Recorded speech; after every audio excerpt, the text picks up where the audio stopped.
Alright mga kapag-quiz, nakabili tayo ng maraming ibon. Actually, napakyaw natin yon. Ilan yon? Apat na young bird. Apat na old. So, 8 ang nabili ko. Pero yung dalawang young bird, super young bird pa yung dalawa eh. Alos kakasuksok pa lang ng singsing nung na-avail ko, no? Ganun pa siya kaliit. Walang nanay, walang tatay. Kaya parang feel rin niya na sa akin. So, eto nga. Kaya ako nagpapakita ko kung ano yung susubo ko dun sa dalawang maliit. Pellet siya na may Alaska milk. Magandang pangsubo to mga kabagwis. At tingnan nyo kung ano gagawin ko. So, mga kabagwis, dahil sa may bago tayong dalawang inakay, wala yung nanay, talagang pipilitin natin subuan to. Prepare tayo ng pigeon pellet. Okay? Ayan. Tapos lalagyan natin ng konting gatas. Ayan, nilagyan natin ng Alaska milk, powder.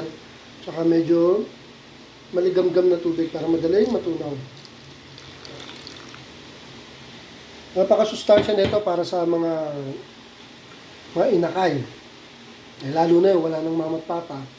Medyo nalibre lang sa akin yun, binili ko yun eh. Bali, 8 sila.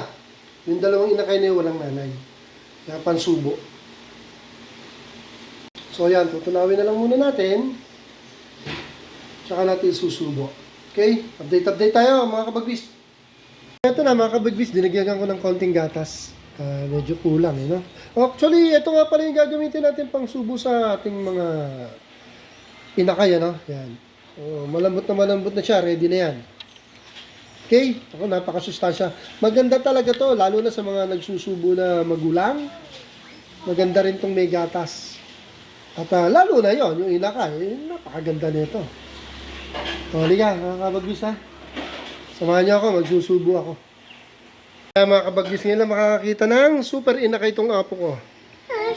Ayan ito ang ating susubuan mga kabagwis Okay? Game, subuhan natin. Cute talaga yan. Wala sa akin, cute ako eh. Yan, susubuhan natin. Ganito lang ako Tingnan mo apo. Ganun lang, kasi baby pa siya ako.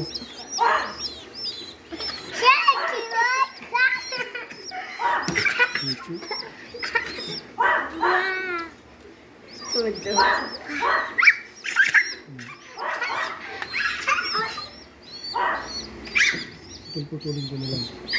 Kita na?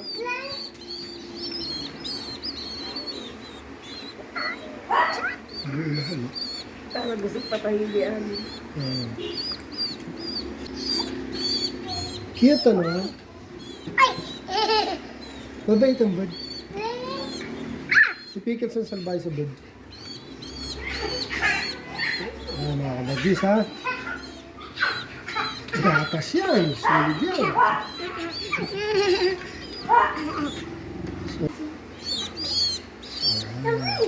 Ganun lang pagsubo mga kabagwis. Nakikita ko sa inyo na palalakihin ko to.